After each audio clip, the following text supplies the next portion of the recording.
Now it should be. Can you see me? Yes, I can see you. Hello. Wonderful. Hello. How's it going? It's going very, very well.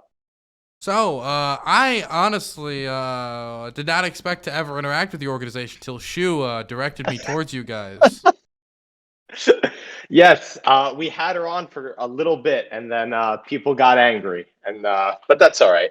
It's People all got good. angry. Why were people angry? People got angry on I think it was Vosh's subreddit, and they were like, "She was part of a neo-Nazi organization." And I'm looking at all this. I'm like, this is news to me, but yeah, they got angry at that, but it's all over now. It's all good. Still Everything's love good. Shu. Still love Yeah, show. Yeah, we're gonna be still love having her Shu. on this Friday show. We're really excited about that. Oh, great. Awesome. Is she starting a debate now? I'm happy about that. Yeah, I'm happy about it too because I run a debate show, so it means Yeah. profits for me. Wonderful. So, I wanted to talk to you guys because obviously you guys, have been like getting more attention recently in my space. Yes. You've been getting more attention generally. You've probably been getting the most attention that your organization's gotten yet. And Oh yeah. and the word populism also is up for interpretation to a lot of people. So first, I'd ask you to introduce yourself, and then I'll ask you a few questions. Absolutely. So my name is Stefano Forte. I am the president of the New York State Populist League. I have a bunch of other titles, but I'm not going to go through all of them.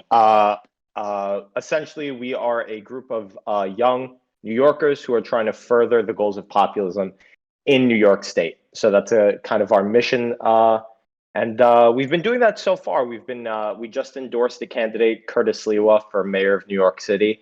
We're a big fan of him. If I had my beret, I'd put it on, but I don't. But yeah, that's kind of our mission statement and what we've been doing. And yeah, we have been getting a lot of. First, it was heat, but now it's more kind of people are kind of down with the mission, so we're happy about that. So obviously, populism is a word that's up to people debate what it means. It means different things to different people. So what does it mean to your organization? Well, I think one thing that I heard that was a really good kind of way of interpreting populism is how to ideology. So they're left wing populists, they're right wing populists. We have a very diverse mix of right and left wing populists in the NYSPL. Myself, I would consider myself to be a kind of lean right populist. Um, and populism in a nutshell is kind of what Huey Long, people like Williams, Bryant Jennings, were doing in terms of. Oh yes, I love that. Every man a king. We love Huey Long. The idea that our government works for the some people call them the elite, some people call them the few and well connected, some people call them the bourgeoisie. Our government works for people who have a lot of money, and the people that don't have a lot of money and don't have a lot of influence are a lot of the times thrown to the wayside. And that's been happening in every administration for as far back as I can remember. I'm a young guy. I'm 23 years old, but I may be a right wing populist, but I'll call out Trump on things that I don't like about him. I'll call out Biden on things that I don't like about him. Um, you know, that's kind of my way of viewing populism. Okay. So, my personal interaction, I used to have the word populist for me used to have a very positive connotation. Yes. And recently, due to the people who use the term to describe themselves, it's gotten more and more and more of a negative connotation in my Yes. eyes because I associate it with anti-intellectualism. That a lot of this idea that there's these elites, and since the elite is ill-defined necessarily, it Yes. can be defined as intelligentsia, academia, sometimes somebody with parentheses around their name. It can be, since it's ill-defined. The expert class, something like that.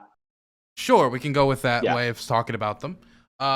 Due to that and anti-intellectual fervors inside of it, either held by, like, say, Jimmy Dore or other people who use the label, even sometimes Kyle Kalinske, who I have maybe more of a positive view of, it has led to the rejection of, say, by a lot of populists of, say, vaccines, or a lot of rejections of, say, they'll have a certain view on a war, which is respectable, but then it can turn into, say, in my opinion, like Assad apologia or apologia for dictators who look popular to their people, but are again brutal dictators, and it's propaganda. And so for me, Absolutely. populism has taken a more negative connotation, and it's hard for me to like see many people who describe themselves in that way and walking away feeling that they don't fall under that umbrella in some manner. Yeah, absolutely. I could see that. You know, uh, you brought up something interesting, which was the Assad apologists and some of these other people who apologize for these big dictators like Vladimir Putin. There's something along those lines. I can see how the word has become. A lot of people use it in a lot of different ways. There is no one person or group right now that goes, we are populists, we are the way that it is defined, our ideology and the way that we view the world is how it should be defined. Um, you know, I think that populism right now has, how do I put it? Has lended itself to people who have a very big mistrust in kind of the ruling class. And of course, within that group, there are going to be people who are not in the main vein or a little bit off the reservation or say some things that aren't, all there sometimes.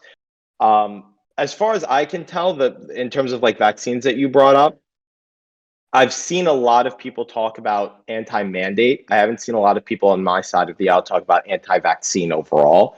Not a lot of people. I have seen some talk about that, but the majority of right-wing populists, the people that I kind of interact with, they've kind of we've taken this hard line, which is, listen, it's not about saying vaccines don't work, or it's not about saying this or that. It's about saying we don't like the mandates that are coming down from this. That's kind of what we've been doing. But I understand how it could take a weird kind of turn, though. Uh, uh, there are people on my side of the aisle that I would kind of disavow, and I would say, that's not populism. That's not, like, Lindsey Graham, for example, right? He claims that he is, he's this big Trump guy and he's this big populist, but at the end of the day, he's not. He still supports all these wars that I happen not to support. And people take the name and they bastardize it. But I think that the Huey Long, even now Curtis Lee was a great populist to look at. I think that those guys are really good in terms of like the mold. Other people, not so much. Okay, so we can talk about some of these issues then. For example, Yeah, like a big absolutely. thing for me is that the vaccine mandate. Now, Yes. personally, while Biden hasn't done it exactly how I would have done it, I might have gone a little farther. Uh, Okay. the um, the main issue for me is the fact that right now our hospitals are overburdened, they're overflowing, people are set up outside of them due to the not only due to just normal illnesses, run-of-the-mill illnesses, but due to a high frequency of unvaccinated people going into there. That's not to say there's no vaccinated people in these Yes. institutions, but the vaccine means the likelihood of you having to go to the hospital for for COVID or anything drastically goes down, and that's why the majority of people going to hospitals are unvaccinated. And so, if it was a personal decision that just affected personal people, we could have the discussion Yes. of, say, seatbelts, and that would be a totally different discussion. But since it affects the health of other people, and not only by hurting those with COVID, but those without COVID, because you cannot get proper medical care in many parts of this country right now due to Yes. how much it's overflowing, I think that it's moved past the idea of personal liberty into community crisis, national crisis, health crisis territory, where that personal health decision affects my health, even if I take all the personal health precautions I want to. Right? The Yeah. choice of one person to eat a million Big Macs is one thing, but if them eating all those Big Macs then makes me fat or makes my kids Yes. fat, then it's a different thing. It's a different discussion then. Absolutely. Look, if we're going to talk about how we're going to make sure the hospitals are not overburdened, right? Then that's a conversation that I'm willing to have, and I think that we should have. The mandates are just not going to work. There are going to be a certain amount of people that are just not going to get vaccinated. And there's really, and I really truly mean this, there is nothing that is going to convince them to go and get vaccinated, right? Whether that's a good or bad thing, we can debate. Um, I think that right now we are seeing hospitals overburdened. A, because yes, there are a group of people who are going to the hospital who are unvaccinated, but there are a lot of people that are going to the hospital and they are vaccinated. I think there was one study that said that the effectiveness of the vaccine as time goes on goes from 90 to 66%. When the polio vaccine, you get it when you're younger and it's 99% effective. So I don't, the effectiveness of the vaccine, in my opinion, is not there, and that's one of the reasons why the hospitals are getting overburdened as well. You're saying the vaccine isn't effective? You're saying the I'm vaccine saying that isn't as there? time goes, I'm saying that as time goes on, the vaccine gets less effective. That is something that has been well documented. That's why they're talking about booster shots now. Yeah, so people should get booster shots. Simple solution for a simple But there's problem. going to be, And but there's the thing is, even if it goes down over time yes, to 60%, let's say I'll just be as good faith as possible. That still yes, means that greatly increases your chances of not, even if you don't get booster shots, which people have the ability to do. That still increases your chances of not going to a hospital. And that's why, and you're saying that there's all these unvaccinated people going to the hospitals. That's just not true, as under my understanding. Like, there are people who are unvaccinated that go to hospitals, but I'm pretty sure statistically the vast majority are those who are unvaccinated. Just like those in car accidents, yeah, those who wear seatbelts, much less likely yes, to end up on an operating table than those who don't wear seatbelts. yes. So, okay, the people going to the hospitals, yes, there are some of them that are unvaccinated. Also, a lot of them are morbidly obese. They have conditions that would have gotten them to the hospital if they had caught COVID. There are breakthrough cases with the vaccines. People aren't trusting it. They're not trusting this vaccine. And I think you and I could both agree on that there is a large majority of people who do not want to get this vaccine under any circumstances. It's decreasing, but it's still about 20% Yeah, less poll I saw. it's yes. So what are we going to do? In your opinion, how would you get them to get the vaccine? What would you do? Because the mandates aren't going to work. I've spoken to people who are saying that they were not going to get these vaccines under any circumstances. I think the mandates have actually gotten a group of people to want the vaccine less than if they would have just made it a personal choice, which it is, in my opinion. It should be a personal choice. I had COVID. My entire family caught COVID. My grandfather, who has COPD, got COVID. He's fine, thank God.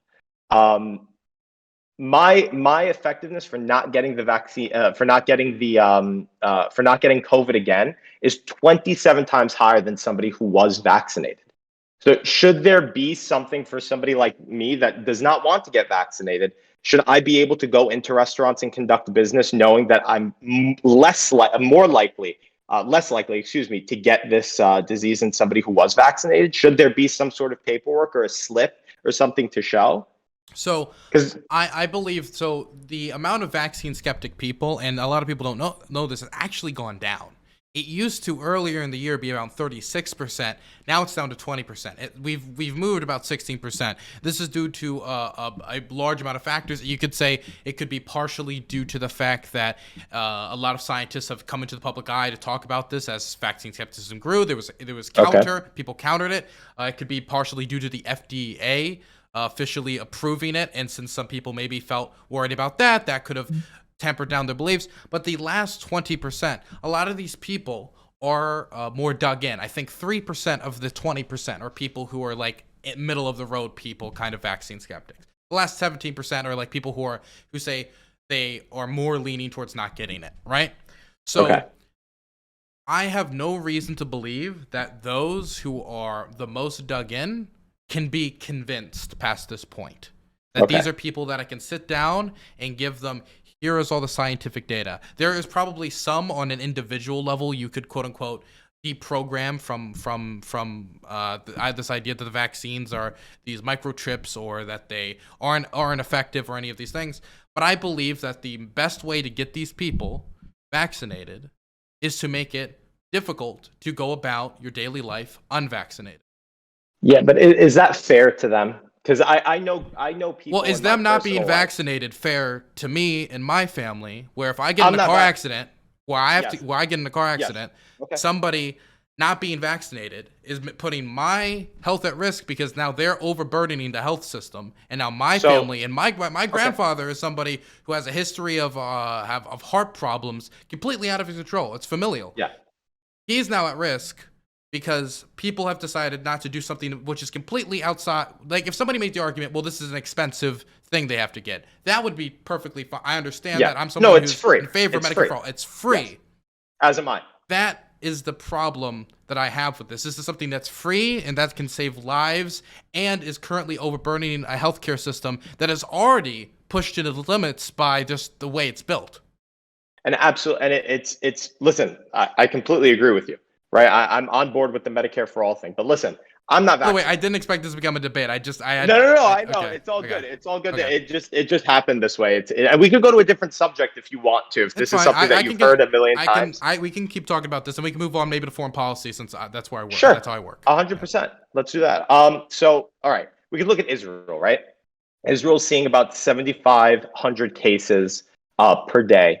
And they are one of the most vaccinated places on the planet, right? And they are saying themselves that vaccinated people are now now in the hospitals, and at a lower rate, though, you would say at a lower rate, lower rate. But also, again, we have to look at what brought those people. Did they use, by the way? They use I believe they use the AstraZeneca vaccine. Okay. That was the one that I believe. I don't quote me on that. I'm not sure. I'm not 100% on that. Again. Somebody who's had it, I had the vaccine, I had COVID. I'm not going to be transmitting the virus to you. Like, we can both agree that natural immunity is better than the COVID vaccine. Could we agree on that? That is true. That is okay. Factually true. So, but I would also just like to say for everyone in chat that we couldn't have a mass program of just like, a lot of people have this idea like so natural immunity, that's the way we do it. Yes. But the problem is, if we do it that way, hundreds of thousands of more people would need to die for that to actually happen. I understand, but do you think that instead of mandating the vaccine, having a common sense approach that says, listen, we'll have people who have natural immunity, right? You can go and do the same things that somebody who was vaccinated can do, right? Could we both agree that that's a good compromise to make? Because I'm chock full of antibodies. You would also admit that somebody who has natural immunity and is vaccinated is probably the safest American on the planet, right? That was proven by the Israeli study from 2 weeks ago, which is the same study that's even cited by some people to try to go after the vaccine. Use natural immunity as an example. That same study shows that those who also get vaccinated and have natural immunity are the safest among us, and they're the lucky ones. Now, I'll say, honestly, if I had to find some compromise and that compromise would convince all these Americans to come onto the other side by saying for a limited period of time, because natural immunity only lasts so long, we don't know exactly It lasts longer than the vaccine does. Yes. And that we are sure of. Then when it runs out, they get vaccinated, or when it starts to hit to a certain percentage. I would be fine with that compromise, but I don't think that compromise would change many minds. I don't know. I think, listen, so I'm going to bring up something that happened on I watched your show on from last Friday. I'm sorry that I couldn't make it again. But I enjoyed it. I really did enjoy it. But I think his name was I'm Really Important. Was that the guy's name? Yes. And he had a lot of Democrat posters in the background. I'm like, these people barely agree on anything. But anyway, he collects campaign posters. Oh, okay. Okay, then if that's it, then all right. Yeah, he watches C-SPAN basically as a streamer. That's all he does. That's a good gig, actually. It is a good gig. He's monopolized that market. Because C-SPAN callers is some of the best content you're going to get. Yeah, I've seen a couple of them. Yeah, I've seen some of those clips. He went on this whole big rant, and he was like, if you don't get vaccinated, you're unpatriotic. And at the end of it, he said, it's time for everyone to grow up and to get the vaccine. As somebody who's around this community, that convinced 0 people. As a matter of fact, it dug more people in. I showed them that clip and some other clips from the show. And they told me that, quote, that smug superiority is one of the reasons why I do not want to get this vaccine. Why are they hawking it so bad? Why do they want me to take this so bad? What's in this? Blah, blah, blah, blah, blah. Um, I think if we had a campaign that went out and tried to educate people on it, instead of Joe Biden coming on TV and saying that he's running out of patience with people, right?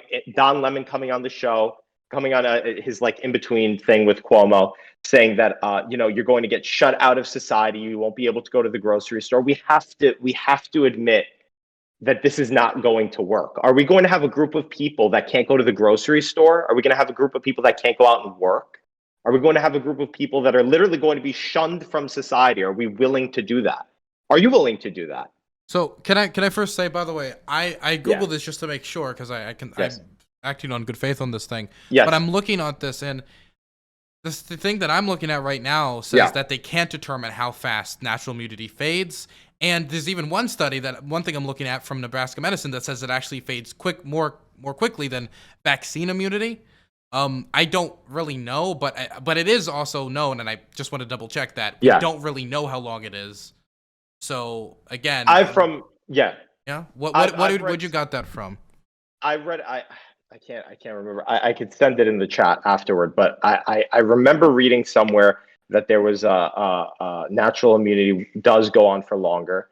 I do know for a fact, I believe it was the Washington Post that reported that you're 27 times more protected if you have natural immunity than the vaccine. I know somebody from my personally that had COVID around a year and a half ago, and they still have a lot of antibodies. They're still protected. So Okay. I So Yes. to that other thing you were saying about the condescending nature, I don't think anybody should condescend necessarily. And of course, me and I don't exactly agree on all marketing strategies. But it can also be extremely frustrating to have a certain section of the population. It feels like no matter how much medical data you give them, where originally, I mean, think about it from my perspective, right? Forever, the big thing that I was told was it's not FDA approved. It's not FDA approved. You libtards or whatever. You with your fast rushed vaccine, whatever. But I'm not. It's just no. Emergency approval is different. Even though emergency approval goes through multiple health checks still. But okay, then it becomes FDA approved. Yeah. And I only know one conservative, is by the name of Sprouticus, who's actually on that panel, who after it was FDA approved, he actually went and got vaccinated. There were so many people who it was a talking point. It was not an actual conviction that was the thing that was out. Yes, then it changed. Yeah. Then FDA approval was no longer the issue to change it. It was now, well, the FDA is controlled by Big Pharma, and so can we truly trust? And so the standards. Do you believe the FDA is controlled by Big Pharma? In what aspect? What do you mean by that? In the typical, I'm not saying like the Big Pharma lobbying execs are in the background, just like, oh, you're going to say this. I would say that lobbying groups affect governments. I would not say it's like controlled by Big Pharma, but it's probably influenced by Big Pharma. I'm much like most governments. Do you think they had anything to do with it being passed? Do you think that Pfizer did? I have no reason to believe that they have, unless you can provide me evidence that they went in there and like pass some money around, or is there any like evidence of that? Well, Big Pharma has given a ton of money to Joe Biden, and they've given a ton of money to a lot of these groups. And I do believe they give money to basically every president. I know, yeah, I know. It's from one president to another. It doesn't matter if they have an R or D next to their name. Doesn't matter to me. I'm looking at just straight up what they've been doing. But I do believe that there was a Pfizer exec that is now on the board of the FDA. So I mean, this made a lot of people a lot of money. We can agree on that, right?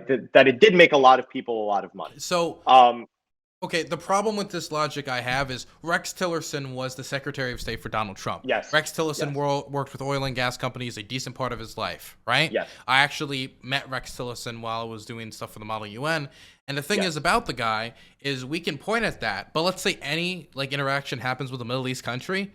Yeah. Now people are always going to look at it like, that was due to oil. Even if it wasn't due to oil, they're going to point to that's due to oil. And so now, since we've established that, like, Big Pharma did give money to the Joe Biden administration, now we're going to say, well, now we know why it was FDA approved. It was probably fast-tracked and all this. And we need, for me, that's why, that's speculation. And so I would need to, like, establish, like something happened there, you know? Yeah, well, I think, listen, I think that the business and government are tied into one another in a very nefarious way. That's just I agree. the way that it's been for. That's just the way that it's been forever. Look, when Kamala Harris and Joe Biden were on the campaign trail, they said that they were not going to get Trump's vaccine. They said that they were not going to do it. And I can understand that, and and I understand their sentiment there. They said that they were skeptical about taking it, and they said, and I think they asked Kamala outright, and she said, "I don't think that I will be taking that vaccine." She had legitimate concerns. The people on my side here have legitimate concerns. If the vaccine works, can I read that quote though? Yeah, read the So quote. this is from Insider. Kamala Harris says she would be the first in line for a coronavirus vaccine if health experts approve it. But if Donald Trump tells us we should take it, then I'm not taking it. So what people say from that is what she's saying is she's just going to reject it because Trump did it. I think that's more saying I'm not going to take it just because Trump said so. I want to wait for the experts' decision, which is very different than I'm just not going to take it because Trump said this or Trump said that. Do you think that you would have taken it if Trump was president? Because I don't. I have no reason to believe otherwise. I believe it is. I would. The thing is, the problem is Trump had a long history of spreading vaccine disinformation, right? Okay. Whether it had to do with the idea that maybe it'll go away with summer, whether it had to do with just random things he would say about about the vaccine or COVID that was blatantly untrue. And so I don't think it's out of the ordinary for somebody who has for a vice president who's running against the guy to say about a person who has a history of spreading vaccine disinformation or COVID disinformation to say, and definitely the same guy who said vaccines cause autism on the Republican debate stage in 2015 to say, I'm not just going to trust this guy if he says it, but if the health experts do it, then I'm good. So if I have no reason to believe otherwise that if the health experts would have given it like a thumbs up, that she wouldn't have taken it. I'm going to be honest. I don't think she would have taken it. I think she would have said, "Oh, this is Donald Trump getting these people to say this." It's the same thing happened with well, anyway. I don't believe. I mean, it was Trump's vaccine, right? I mean, he pushed it through with Operation Warp Speed, and now the vaccine I personally don't care whose vaccine it is, and I think a lot of people on my side of the aisle really don't care whose vaccine. I don't care. I just want to make sure that it's an effective, expert approved, health expert approved vaccine. That's what I care about. And so, if this was the case, do you think that? I mean, right now we're speculating on what she would have done. We have no clue. Right? We have no clue. Well, we could past behavior as an indicator of future behavior. I don't think she would have done it. Kamala was vaccinated when Trump was president. Yes, but that was when Joe Biden was president. Trump had no power in the government. So they wouldn't have. Hold on.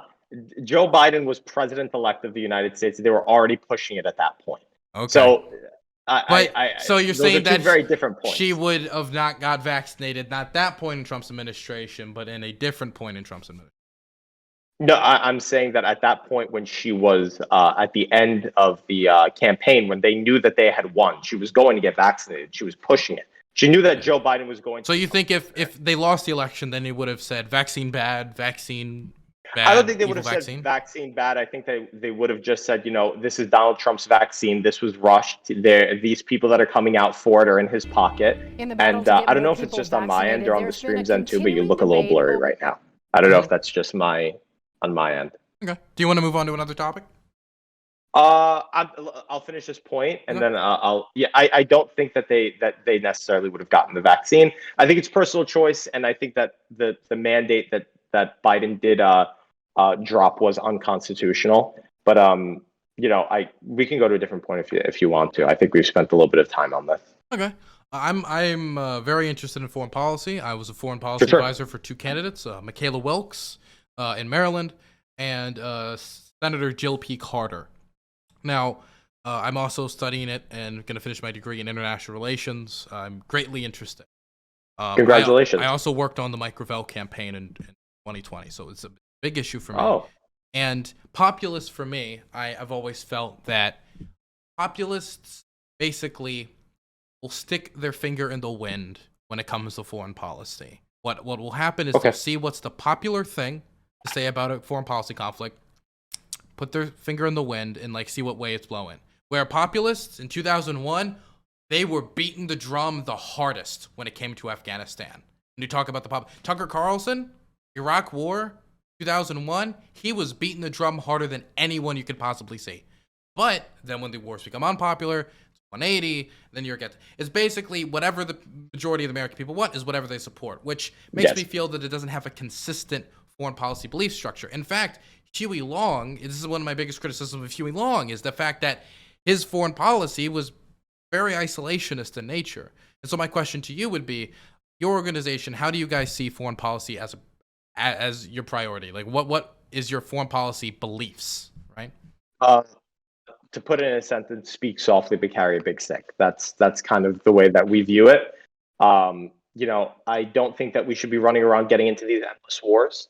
I think that pulling out the troops from Afghanistan was always going to be very messy. It didn't need to be as messy as it was, but it was very messy. Yep.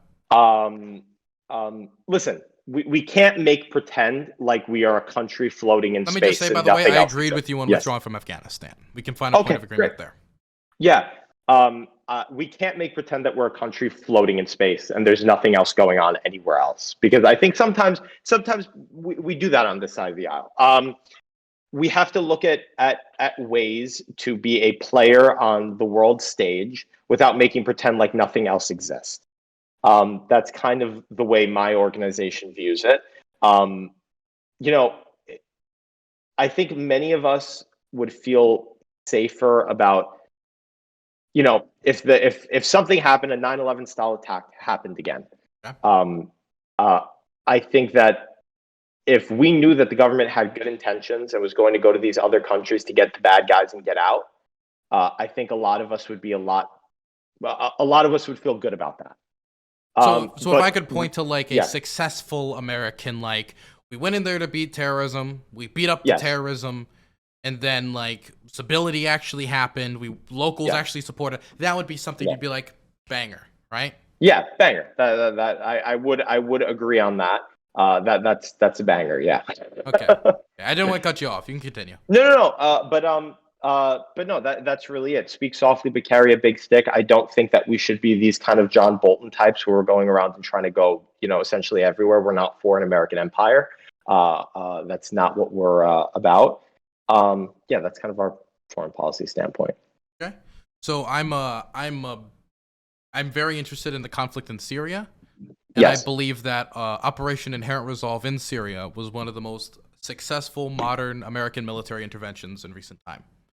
It was an intervention where we went in, we smashed ISIS with local forces, the YPJ, the YPG, which eventually became the SDF, which incorporated Arab militias. It was able to go all the way to Raqqa, and it was massively successful. And we did it with basically zero American casualties, right? Zero American casualties, pretty low cost, all things considered, right?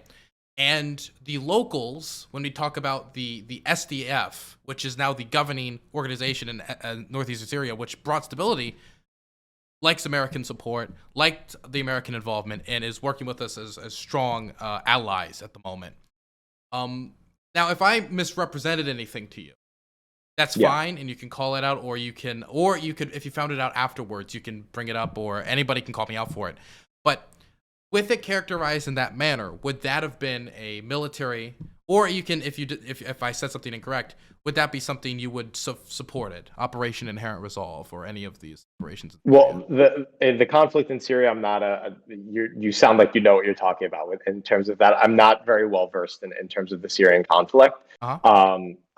Something like that you just described, that sounds like something good. I don't see anything wrong with that. Okay. Oh. Yeah, that's kind of, look, we can't make pretend like we're the only country that exists. There are going to be conflicts. There are going to be things that pop up. And you would agree ISIS was a national security threat to the United States, obviously. Yeah, of course, 100%. I wouldn't disagree with that. Who would disagree with that? I don't think that's. You'd be surprised. Really? Okay. Yeah, I've had these guys. One person told me that we needed to negotiate with ISIS, not fight ISIS. Once. Okay. It was just some random chatter, not anybody of any prestige. But I think some people have kind of idealistic views of the world, somewhat. Yeah. Yeah, you're not going to be able to compromise with those people. That's No. not going to be a thing that's going to happen. Okay. Yeah, I think we're pretty much in line with that. I think the Afghanistan thing could have been handled a lot better. I think we shouldn't have given up that airport. No, was it airport or the base? We had a base there that we gave up. Correct? Yeah, but it was basic. It was also like a facility with air power. Yes. So Yes. Okay. Yeah. Then you're yeah, talking about I don't think. Bagram. Yes, I'm talking about Bagram. Yeah, exactly. So what do you think though about the withdrawal from Afghanistan? When you think about the withdrawal from Afghanistan, do you believe we should have invaded Afghanistan in the first place? I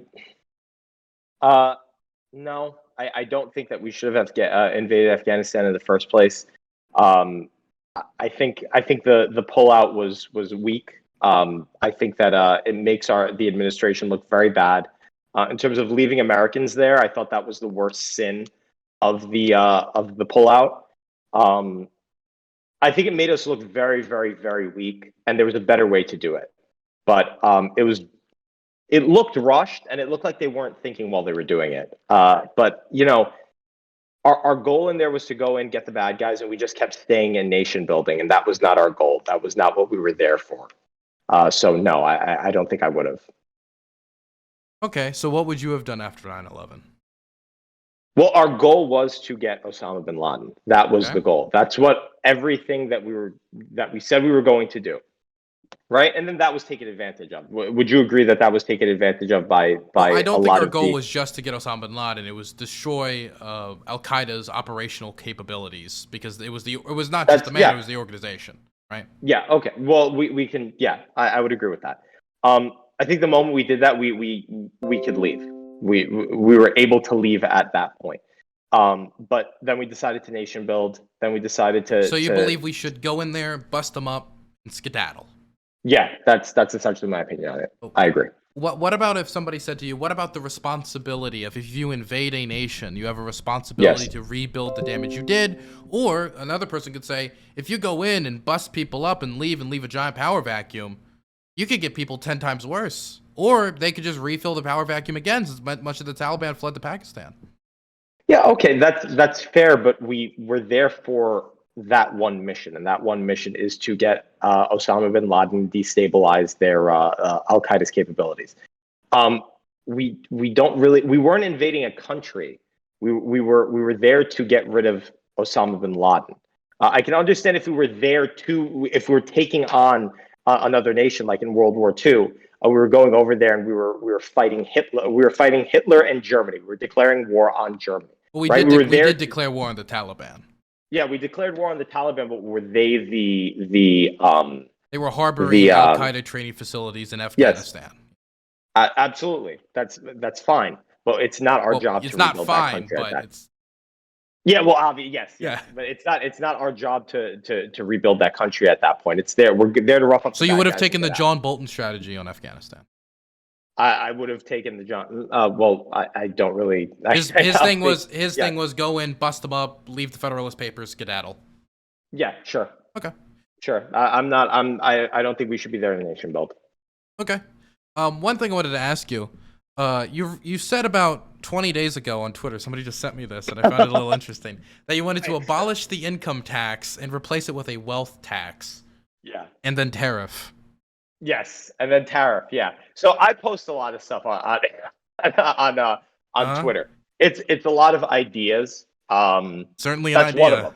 That is certainly an idea, right? I'm a big proponent in tariffs. I think that tariffs are a good thing. I think that that's how we should be getting most of the way that you're not into it. You don't like it? I despise tariffs. You despise tariffs? I do. And outside of very certain national security implicated industries, I'm not a big fan of tariffs. No, I don't think they really help anyone. I think they help local business, 100%. I think we need those. I think that we would have great union jobs back in this country. We'd have bigger paychecks if we just tariffed a little bit more. That sounds great to me. I don't think unions would come back if we just tariffed a little bit more. No, obviously, I'm being hyperbolic. Yeah, I think that's one step in the right direction. So, what I know about, so my big problem with tariffs is that they achieve nothing but placing basically a tax on consumers. And then when it No. comes, what would they achieve? The whole idea is to incentivize the building of local industry, say in cars, Yes. stuff like that, even though you get them for cheaper prices in other countries, and those countries are going to outcompete us in global markets. So these industries would just be able to sell them domestically, and that's it. Therefore, how many people would they even be employing? American cars are not going to be the ones being sent around the world, because the only reason we would be building them here and buying them here is because of the tariffs. Yes. How could we compete globally? We would be able to compete globally. I think that we would be able to compete globally. I think that if we tariff in a correct and strategic way, we would be able to promote local business. There's no reason why Georgia should be importing peaches from someplace else when they have peaches there themselves. They could be hiring American. They could be raising people's incomes. I think we would be able to compete because people want to be a part of the American market. If we have a superior product, it does not matter what the price of that product is. Obviously, if it's exorbitant, people are not going to buy. But if we have a superior product, because if that was listen, the case, I'm not gonna, if that was the case, then why did all the businesses go out then? Why did they leave? Listen, I'm going to be honest. The way that people buy things there are multiple reasons why people buy things. Some people like the way, I'm sorry, there's a bug flying around my screen. It's okay. You're Mike Pence. Some people, you're just trying not to fly. What was I saying? Oh, some people might like the packaging. Some people think that something works better. Some people like the taste of something. There's a million different reasons why consumers buy something. But again, if you do have a good product, people will buy your product, right? And if you have it reasonably priced, we can't sell our country away for cheaper rubber. We can't sell our country away for cheaper products. We should be making products here in the United States because it helps the people of the United States. I think tariffing is a great idea. I think we will be able to compete if we have a good product. I mean, you can if you want to. What? You can sell it away if you want to. Right? Like, I mean, I think about when we think about the prices that Americans are used to, right? Yes. Think about how much money it costs to keep our food prices the way they are, and the American government to support our local food when it comes to farmers. The amount of money we pour into that. Would you be willing to pour a similar amount of money, well, and actually vastly more money, to do that for cars, to do that for basically like nationalize the support for these industries? That's what it would require to bring these businesses back. When you think of how much, I mean, do you really think we can compete with China and Vietnam on the global stage? We have a moral obligation to do that. They are supporting slave labor. I mean, cheaper prices are one thing, but are you willing to buy? Like, I personally, I make it a point to try to buy American as much as possible. The flag. Well, I do as well. The small businesses that I can, but I also know that just logistically, like most of the items in my home are probably not made American. Listen, I understand that, but we have a moral obligation to stand up to these countries why do we have to have? We're never going to be able to compete with them. So we have a moral obligation. Not going to hold them, I believe we should have a moral obligation to not take their products in. We shouldn't be doing that. So would you have supported the TPP then? Would I have supported the TPP? Probably not, no. Because the TPP, the thing that was great about our involvement in that is that we placed upon it certain labor regulations that would have improved rates of organizing and labor standards in countries like Vietnam and all these countries. Because if we were just trading with them straight up, it wouldn't be, very fair to American workers. Yeah. And so they increased those standards. Now, it wasn't to the extent I would want it, but now that we pulled out, all of that was gutted. So they're doing that with or without us, and through our participation in it, we can maybe undercut these low standards of course, it's against our interest to do so. So from if you're an international realist, the idea of even doing this is bonkers in the first place. But if you wanted to, that would be an example I would point to. And who are the observers going to be to make sure that they're able to organize? And like, what is, how would we regulate that? How would we see, not regulate Well, that, excuse me. How would we see? isn't that a separate question then? The idea of like how effective, like who's going to be the one? It wouldn't be effective. It wouldn't be effective. We're not going to get. China's already in the Paris Climate Accords, right? And they're not actually going to lower their emissions. Well, though the Paris Climate Accords was non-binding, trade agreements can be pretty binding. Trade agreements could be pretty binding, but it's in our self-interest to not actually go over there and observe. So we would just still get those cheaper products, and we would just say, oh yeah, they're unionizing, yeah, they have rights. That's not going to be the way that it works. And also, it's in my opinion, my job isn't supposed to make it's not supposed to make it more fair for for Chinese labor. I'm concerned for American labor.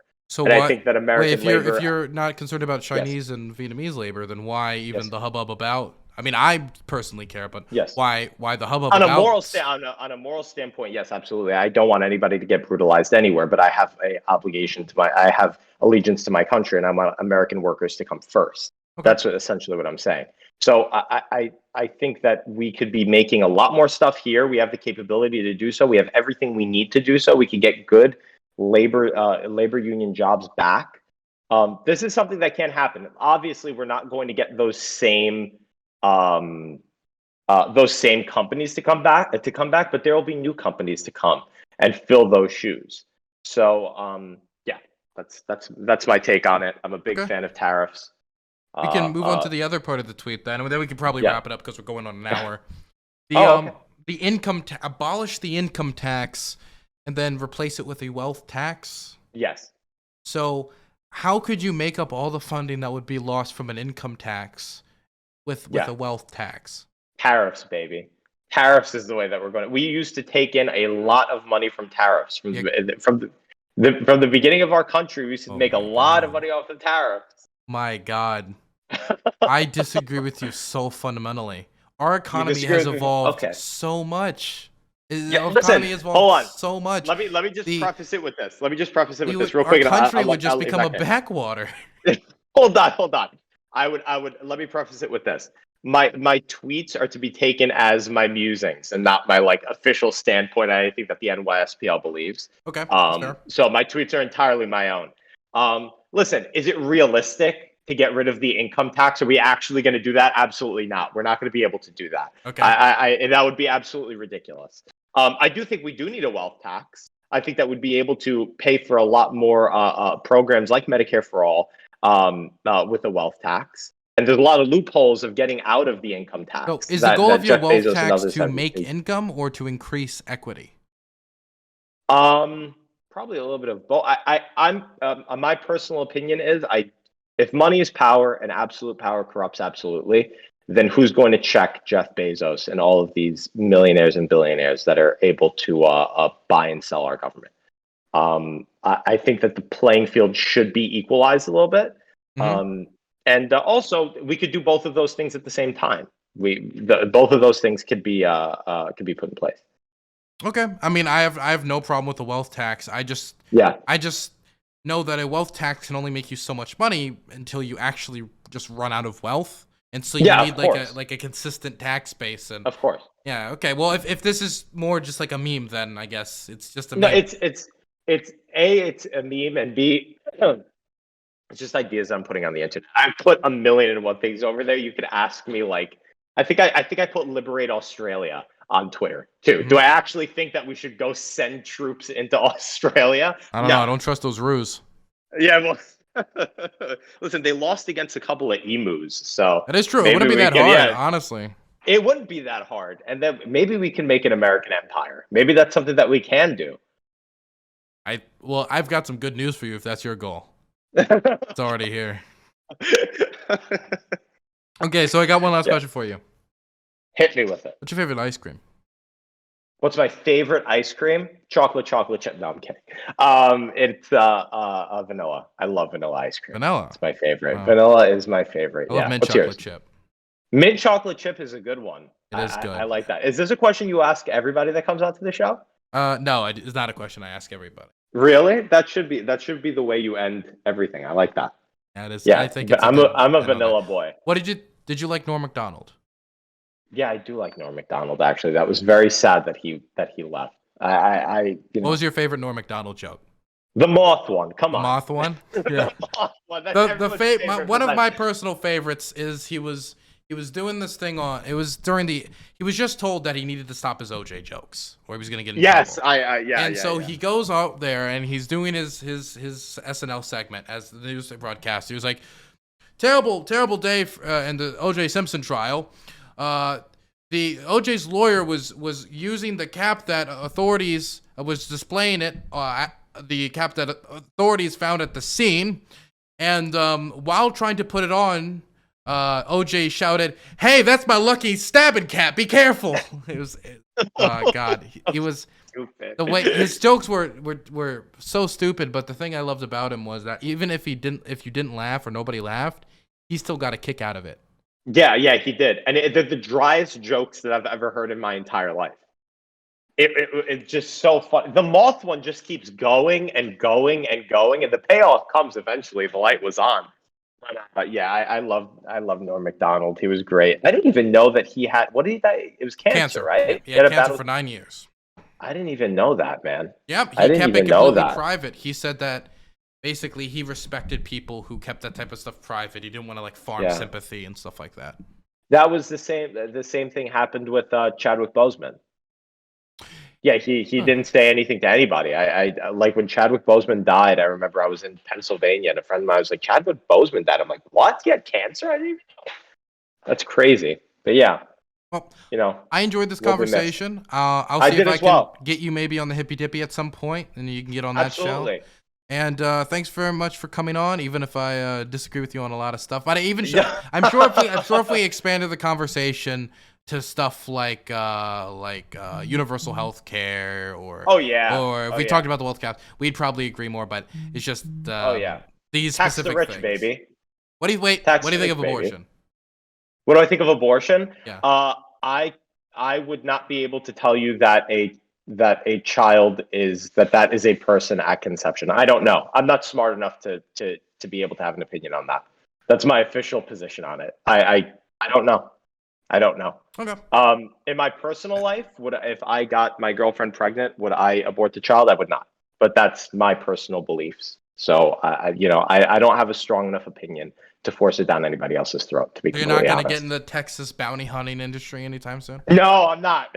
I'm not getting in that bounty hunting industry. I'm not. One last I'm really question, not. and I need to Okay. test you on this. I'm sorry, I just remembered it. Do you Okay. believe the LGBT community or propagandizing the youth through media? Propagandizing the youth through media. Like the Blues Cruise trans parade, for example. I think that it's a complex subject, just like I don't think that they should be showing men and women kiss either. I think that it's something where they should let kids be kids, and then the moment that they're able to understand it. My dad spoke to me. Okay, I have a story. I was in the village getting a pair of boots with my dad, and I was very, very, very young. I was very young. And my dad went into this area had a bunch of boots, and we were getting cowboy boots for him. He wanted to get cowboy boots, ostrich skin cowboy boots. We walk out, and it is the middle of the Pride Parade. We had no idea. We walk out, and the Pride Parade is happening. I'm very young, Yeah. so I'm not understanding this whatsoever. It doesn't compute to me. And I was talking to my dad, and I said, "Well, what's going on? Like, I don't get it." And he said to me, "They just like boys, or they just like girls. And the moment that you are old enough to kind of understand it, I'll talk to you about it." And he did. When I got a little bit older and I talked to him about that, he said, "Listen, just some people are born differently." And so do I think that it's propaganda? No, I just think that we shouldn't be talking about it, period, until a certain point. I think that that's fair. So no, like discussion of sexuality or any of that in like. Not in terms of like this. If they have legitimate questions that they can understand, like my dad told me, because I was asking him some questions about it, and he told me, "Listen, if I gave you a 50-pound weight, would you be able to hold it over your head?"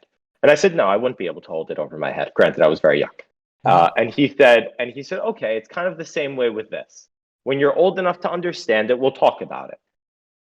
I would say that I agree that I don't need to like drop like some feminist theory in front of a 3-year-old and Yeah, be like, I need 100%. you to understand what Angela Davis is saying here, right? What I think I can do though is Mr. Rogers was actually one of my favorite childhood entertainers, right? And I hate childhood entertainment today. If you look at Yeah, YouTube, for example, the way it preys on children's sensibilities to serve them the worst schlop imaginable that yeah, teaches them nothing is absolutely god awful. And the thing I loved about Mr. Rogers is how he would tackle extremely complex issues in simple ways to explain it to children. Because absolutely. I Sure. think that having these conversations with children are not bad. It's the way you have them in a responsible manner. Because Yeah, Mr. Rogers had a segment on 9/11. He had a segment on yeah, domestic abuse. He had a segment on divorce. He had segments on racism. These are issues that most people say keep that away from kids. But the way he described them, I think, was important because whether we like it or not, children are exposed to the world, whether we want to yeah, stop them from being exposed or not. A great example would be your kid comes home from school, just tells you something that they saw, and you're just blown away, right? yeah, You couldn't be there with all of that shielding, to showing what media, what everything they consume, yeah. with advertising and how everything works in the world. So I think having these conversations in a responsible manner, in a Mister Rogers type way, or maybe like how Sesame Street did it recently. Like a lot of people's had a problem with that, but Gonzo, who actually has Gonzo the puppet, not an actual person, had a long history of Yeah, actually putting on dresses in the series. People just now noticed it, and he basically just put on a dress, and he's like, "Hey, I was afraid you guys would judge me for wearing a dress, yeah, but you're all my friends, you all support me, and it's like it's okay if you're kind of different." And that was the segment, and it caused a huge uproar. But I thought that was a really responsible way of doing it because they didn't talk about like, "Oh, so are you gender fluid, Gonzo? Are you a demisexual lesbian queer?" No, it didn't yeah. do that. It was just like, I wear this, I behave this way, and that's me. And the other puppets were like, okay, that's good. And I think, I think you can have these conversations. You just got to do it in a childlike manner. Yeah, you have to have conversations like that. I agree with you. It's the way that you go about it. I don't listen. They're going to come across this. I came across it when I was young. It just Yep. happened to be the gay pride parade when me and my dad were getting boots. So it's just one of those things. He had a conversation with me, and I remember the conversation to this day. It was very. I was like, but why do they like boys? I couldn't understand it. It didn't make sense to me, right? And he had that conversation with me in a childlike way. And then he told me, listen, some of the questions that I asked, I don't remember what they were. He said, listen, when you're older, we'll have that conversation and we'll be able to talk about it. And then he did. He was a man of his word, and he had that conversation with me. But I think the reason why people get on my side of the aisle, I think the reason why people get, kind of like, oh my God, I can't believe this and that. Like, I think it was a choir said, we'll convert your children or something. Do you remember that thing came out? Yes, I do remember it. Yes. And I understand what they were trying to say because they say eventually like to love or something like the idea that Yeah, they but won't be hateful. yeah, But what I was not a fan of how that was done. yeah, yeah. So then you and I agree. Then we can have a conversation about these things, and it can be a good conversation. We just have to gear it towards children, like the kinks at Pride thing. I think that there should be no kinks at Pride. Like if children are going to be there, that should not That be a is a thing that's discussion happening. for another day, and I would agree that Absolutely. spaces should not. Oh, I could talk to you about the history of Pride for a long time, but I think that's enough. We've been talking for an hour. Thank you very much for Yes. coming on the program. You can shout yourself out if you Thank want you. to. Oh yes, I have a Twitter, Stefano Forte 42. It seems like you guys already found my Twitter, and I also have a YouTube channel, The Steph Show. Our most recent episode was on the California recall, sad face, and we have some pretty good things up there. I have to Hey, why thank why sad face? Oh no. sad face. Yeah, Oh I'm not a fan no. of Gavin Newsom. Hey, I don't need to be a fan of him like I don't need to be a fan of say like a let's say I don't like a certain car. I Yeah, am fine keeping the car I don't like has some like problems with the steering and stuff than a car that's literally on fire. Larry Elder wasn't on fire. We're Larry, gonna go back. ooh.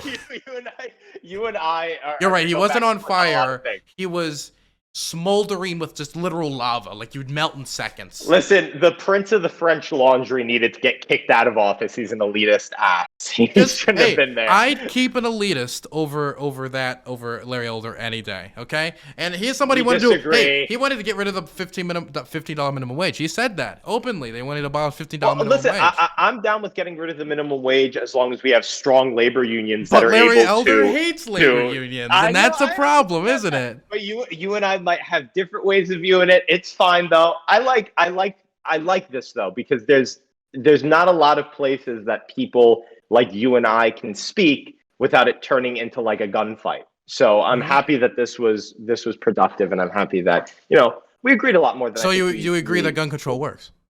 No. Okay.